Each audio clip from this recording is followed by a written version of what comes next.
ज़्यादातर लोग अपने दुखों की वजह दूसरों को मानते हैं, जबकि कई बार ऐसा होता है कि हमें कोई दूसरा दुख नहीं पहुंचाता, बल्कि हम अपने दुखों की वजह खुद ही बन जाते हैं। इस बात से हमें खुद को बचाना चाहिए, क्योंकि ऐसा करने से हम खुद को ही परेशान करते हैं और डिप्रेशन में चले जाते हैं।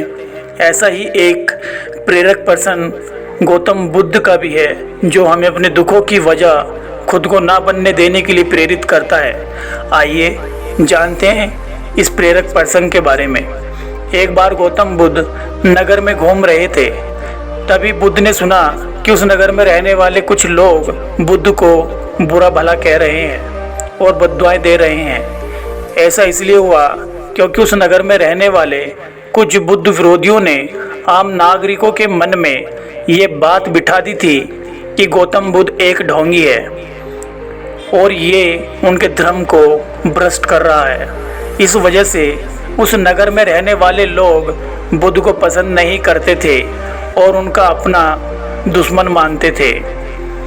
गौतम बुद्ध ने जब नगर वासियों के उलाहनों को सुना तो वह एक कोने में शांति के साथ खड़े हो गए और उनकी बुरी बातों को आराम से सुनते रहे। इस दौरान बुद्ध ने कोई प्रतिक्रिया नहीं दी।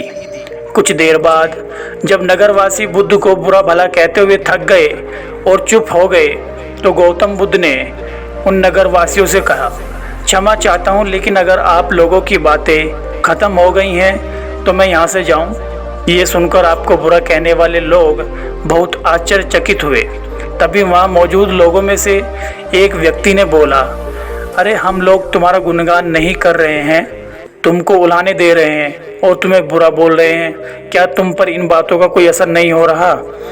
उस व्यक्ति की बात का जवाब देते हुए गौतम बुद्ध ने कहा, आप सब चाहे मुझे कितनी भी गालियां दे या कितना भी बुरा कहें, मैं इन्हें खुद पर नहीं लूँगा, क्योंकि मैं जानता हूँ कि मैं कुछ भी गलत नहीं कर रहा। इसलिए इन बातों को जब तक मैं स्वीकार नहीं करता तब तक इनका मुझ पर कोई असर नहीं पड़ने वाला। गौतम बुद्ध ने आगे कहा, जब मैं इन गालियों और बुराइयों को अपने ऊपर लूँगा ही नहीं तो ये निश्चित तौर पर आपके पास ही रह जाएंगी और मुझ पर असर नहीं करेंगी। गौतम बुद्ध का ये प्रेरक पर्सन हमें ये मोटिवेशन देता है और इस बात की ओर प्रेरित करता है कि जब आप गलत नहीं हैं तो किसी की गलत और नेगेटिव बातों का असर कभी भी खुद पर नहीं लेना चाहिए, क्योंकि इससे आप अपने ही दुखों की वजह बन जाते हैं।